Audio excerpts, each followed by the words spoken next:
I always thought that, you know, giving the character a bit of those childlike features would make him more unnerving and unsettling because of the contrast of someone that looks innocent and sweet and cute and is capable of doing horrifying things. I wanted him to have this mad look in which one of the eyes is looking away. And it's funny because talking to Bill, I mentioned this as a trade of Pennywise, and he said, well, I can do that.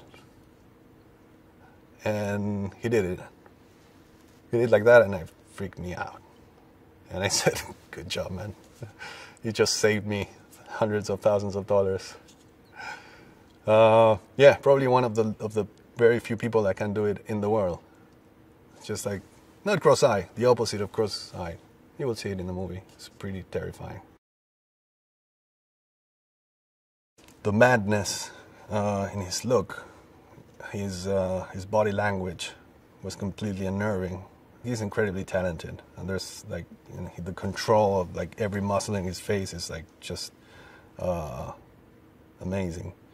It's very impressive. He like did things physically in this movie that he never did before or never tried before, and it's a very, I think it was a very, very exhausting work.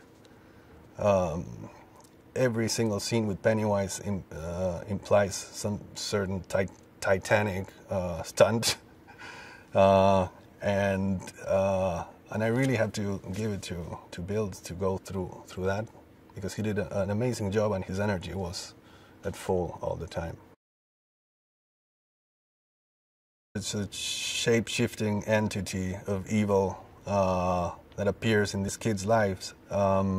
He's been around for millions of years, and he comes out of hibernation and starts feeding on kids.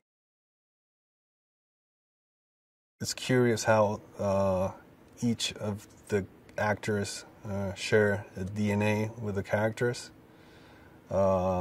It's really fascinating. I mean, it wasn't easy to cast, you know, the losers. But I ended up finding people that share the traits and characteristics with the characters that are playing in such a strong way. It's also about making justice to Stephen King and his style and the way he writes. You know, he doesn't hold anything back. It's just, you know, he's gory and gruesome and as graphic as he wants to be, and it's such a big part of the emotional impact of his work. Probably the time of your life where you're most imprinted and terrified is when you're like 6, 7, and you're watching a horror movie. And it's a feeling that you won't have again in the rest of your life. So it's a bit of a chimeric quest to get that feeling back. So I think that's what the journey is of a filmmaker that loves making scary movies. Hey, Vale here. Now, a lot of effort goes into making a movie, and The Exorcist behind-the-scenes fact goes to show it.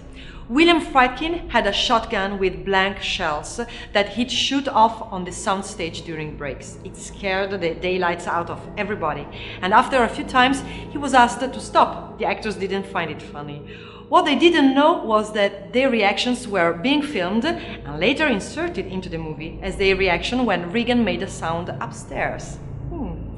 Okay, so if you want to watch more videos like this, hit the subscribe button and ring the notification bell so you receive the videos the moment they are online. See you next time.